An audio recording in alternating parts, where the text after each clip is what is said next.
आज हम करेंगे 10+2 ज्योग्राफी विषय का लेसन नंबर 5। और आज का हमारा जो विषय है वो रहेगा संगठन के आधार पर कृषि के प्रकार। क्या पढ़ेंगे आज हम? संगठन के आधार पर कृषि के प्रकार। ये दो प्रकार की होती है ऐसी कृषि। सबसे पहला नंबर जो है सहकारी कृषि। इस कृषि में क्या होता है? सहकारी कृषि में कुछ लोग मिलकर के समूह बना लेते हैं।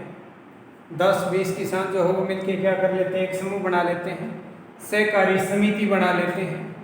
और उस सहकारी समिति के सदस्य मिलकर के अपनी भूमि को इकट्ठा जोतते हैं, इकट्ठी फसलें उगाते हैं, निराई गुड़ाई इकट्ठा करते हैं और फसलों का जो भी देखरेख का कार्य है, उनकी कटाई है, गहाई है, पानी देना है, सब क्रियाएं सहकारी सदस्य मिलकर के करते हैं। और सभी सदस्यों का उसमें योगदान रहता है। समिति के सदस्य सारा डिसीजन लेते हैं, कौन सी फसल बोनी है, किस प्रकार के बीज लाने हैं, किस प्रकार से उसकी देखभाल करनी है, यहाँ तक कि मंडी में बेचने तक की सारी क्रियाओं का निर्णय जो है वो सहकारी समिति के सदस्य मिलके करते हैं। इसमें सदस्यों का एक आपसी सहयोग, एक संगठन समिति बना दी जाती है और वो समिति मिलकर के कृषि का कार्य करती है। पूरे का पूरा जो भूमि का भाग है वो संयुक्त रूप से बोया जोता जाता है। संयुक्त रूप से सारे कार्य खेती संबंधी सहकारी कृषि में किए जाते हैं। इस सहकारी कृषि के सदस्य जो है वो निर्धारित कर दिए जाते हैं और उन्हीं के खेतों को इसमें जो इकट्ठा जोता जाता है या फिर फसलें उत्पादित की जाती हैं। तो पहला तो प्रकार था सहकारी कृषि। दूसरा था,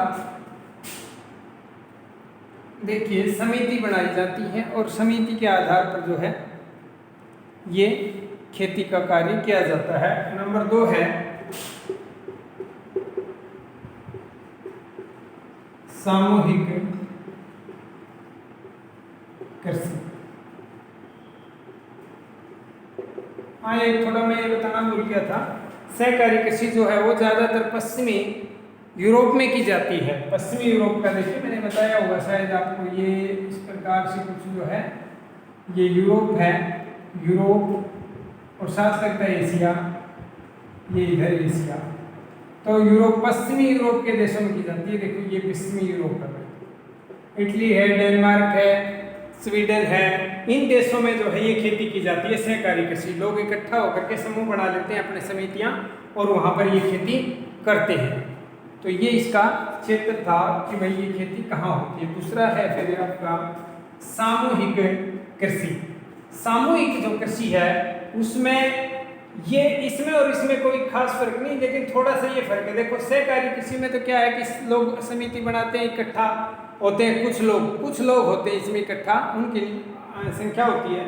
और सामूहिक कृषि जो होती है उसमें कुछ लोग नहीं होते, सभी लोग, जितने भी व्यक्ति वहाँ रहते हैं उस क्षेत्र में या उस प्रदेश में, वो सभी लोग सामूहिक रूप से खेती करते हैं। बिल्कुल इकट्ठे खेत होते हैं, उन खेतों में सभी लोग जो है संयुक्त रूप से साझेदार होते हैं। कोई एक भूमि का मालिक नहीं होता, ना कोई एक समूह होता। ये सभी के सभी जो सदस्य हैं उस क्षेत्र के समूह के, वो सारे मिलकर खेती का कार्य करते हैं। ये सामूहिक कृषि है। इस प्रकार की कृषि जो है साम्यवादी व्यवस्था के अंतर्गत की जाती है। व्यवस्था कौन सी है? ये साम्यवादी व्यवस्था। साम्यवादी व्यवस्था के बारे में आपने शायद 10th क्लास में पढ़ भी चुके होंगे आप, 9th 10th में आ जाता है। साम्यवाद का प्रचार और प्रसार जो है वो क्या किन उस विचारधारा को मानने वाले लोगों को क्या मान्यता है कि सभी चीज़ें सरकारी होनी चाहिए, सभी चीज़ें सरकार के अधीन होनी चाहिए। व्यक्ति, एक विशेष व्यक्ति के अधिकार में कोई भी फैक्ट्री या उद्योग या कोई खेती संबंधी क्रिया नहीं आनी चाहिए। ये विरोधी है, ये इस बात के विरोधी है कि भाई पूंजीवाद को बढ़ावा मिले। ये समाजवाद को बढ़ावा देने वाले हैं, साम्यवादी हैं। और इस कृषि में सभी के सभी सदस्य संयुक्त रूप से खेती के कार्य में भाग लेते हैं और पूरे के पूरे क्षेत्र को एक साथ जोता जाता है। कोई समिति वगैरह नहीं होती इसमें। समूह के रूप में पूरे समाज का जो है वो खेती का काम होता है। और इस प्रकार की खेती जो है एशिया महाद्वीप के एक देश है रूस, सोवियत रूस में जो है ये खेती विशेष रूप से की जाती थी, सामूहिक रूप से। उस टाइम पर जो सोवियत संघ था ना, रूस का सोवियत संघ का भाग, उसमें ये खेती की जाती थी भाई, सामूहिक कृषि। सामूहिक कृषि में सभी सदस्य होते हैं, उसके मालिक कोई एक नहीं होता। नुकसान होगा तो पूरे समूह का होगा और फायदा होगा तो पूरे समूह को फायदा बांट दिया जाएगा। किसी भी प्रकार से जो है इसमें एक व्यक्ति को नुकसान नहीं होता, पूरे समूह को नुकसान होता है।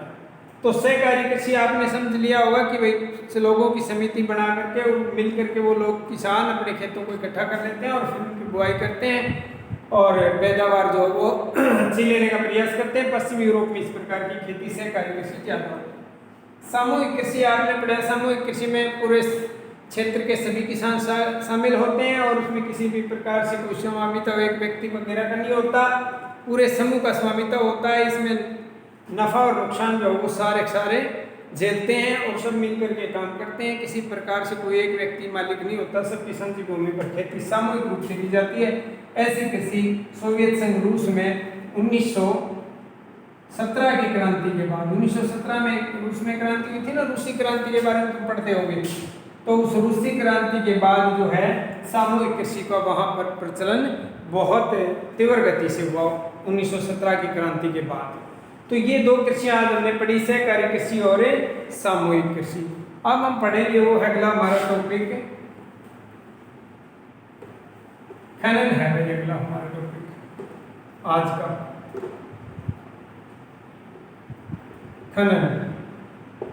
खनन जो है वो हमारा आज का टॉपिक है। खनन का मतलब क्या है? देखिए सबसे पहले तो इसी शब्द को समझेंगे हम।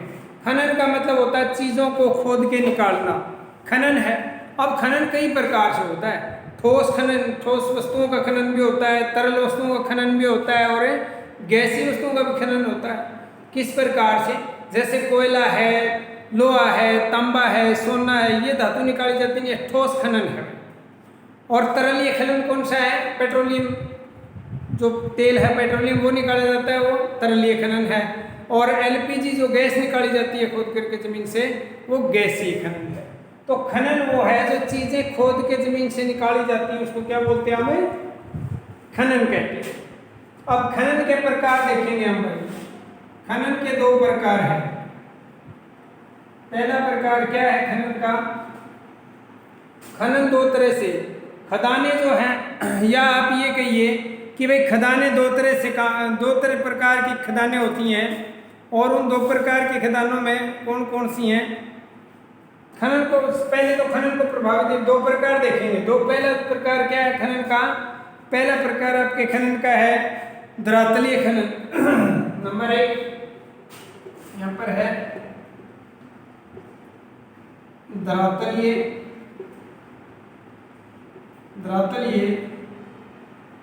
खनन। और नंबर 2 है भूमिगत खनन। देखिए धरातलीय खनन क्या है? धरातलीय खनन वो खनन होता है जिसमें खदान जो है ना वो गहरी नहीं होती भाई, बिल्कुल ऊपर से ही मिट्टी को हटा करके खदानों से कोई भी खनिज पदार्थ निकाल लिया जाता है। जैसे बजरी है हमारी, जो बजरी निकालते हैं उसको क्या करते हैं? ऊपर से थोड़ी रेत मिट्टी हटाई और नीचे से जो खनन का कार्य शुरू कर देते हैं। तो धरातलीय खनन जो है ना बिल्कुल धरातल के साथ साथ होता है, ये कम गहराई पर मिलता है, ये खनन का कार्य कम गहराई पर किया जाता है। और दूसरा इसमें ये ध्यान रखा जाता है कि धरातलीय जो खनन है उसमें खनिज पदार्थ हमें ऊपरी सतहों पर ही मिल जाते हैं, गहराई में नहीं मिलते। और ये ओपन खानों में होता है भाई, इनकी खदानों के ऊपरी भाग जो क्या होते हैं वो खुले होते हैं। ओपन खदानों में ज़्यादातर धरातलीय खनन होता है। दूसरा जो खनन का प्रकार है हमारा वो है भूमिगत खनन। भूमिगत खनन में क्या होता है कि भूमि के अंदर गहराई से निकाला जाता है खनिज पदार्थ को।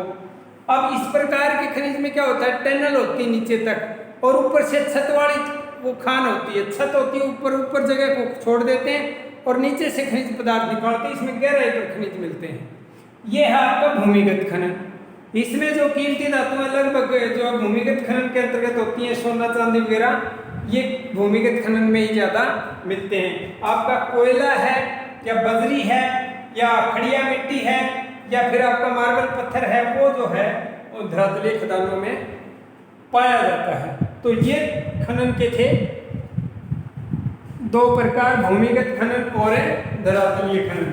अब हम करेंगे खनन को प्रभावित करने वाले कारक। खनन को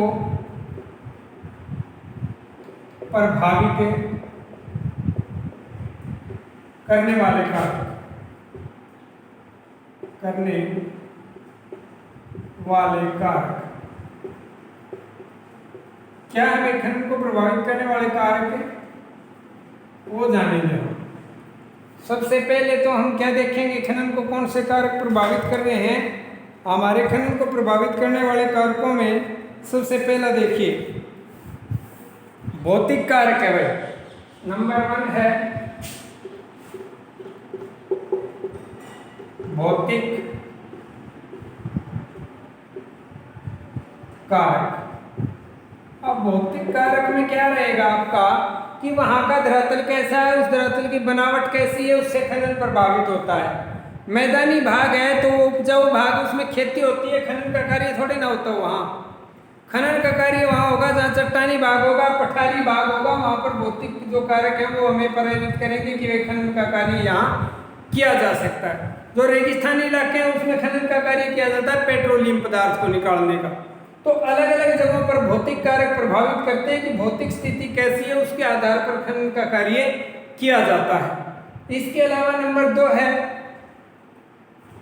नंबर 2 क्या है, आर्थिक कारक। आर्थिक कारक में क्या होता है कि पैसे देखे जाते हैं कि पैसे की कमाई, इनकम क्या है, वहां पर किस प्रकार का खनन कार्य वहां पर किया जाएगा, पूंजी कितनी लगाई जाएगी, तकनीक जो है वो विकसित करने के लिए आर्थिक स्थिति मजबूत चाहिए। आर्थिक कारक अगर हमारे पास,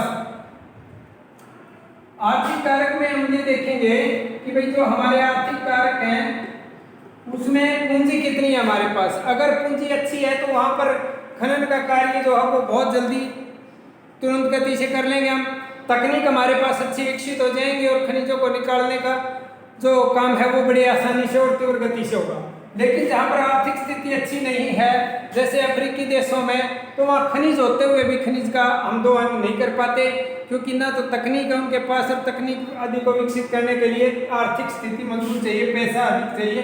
तो इसलिए वो खनिज आज भी दबे पड़े हैं उस महाद्वीप में, अफ्रीका महाद्वीप में, और हम नहीं निकाल पाए हैं। तो आर्थिक कारक भी प्रभावित करते हैं खनन को, और भौतिक कारक भी प्रभावित करते हैं। भौतिक परिस्थितियाँ अगर अनुकूल हैं तो वहाँ खनिज का खनन का कार्य आसानी से हो जाएगा, और अगर भौतिक परिस्थितियाँ अनुकूल नहीं है तो वहाँ खनन कार्य आसानी से नहीं हो पाएगा। तो ये था खनन को प्रभावित करने वाले 2 कारक। भौतिक कारक धरातल की बनावट आदि प्रभावित करते हैं इसको, भौतिक कारक को धरातलीय बनावट के आधार पर खनिजों का हम ज़्यादा प्रयोग कर रहे हैं, कम कर रहे हैं, उसका पता चलेगा। और आर्थिक कारक में हम इनकम हमारी क्या है, वहाँ के लोगों का सोर्स क्या है कमाई का, वो देखा जाएगा।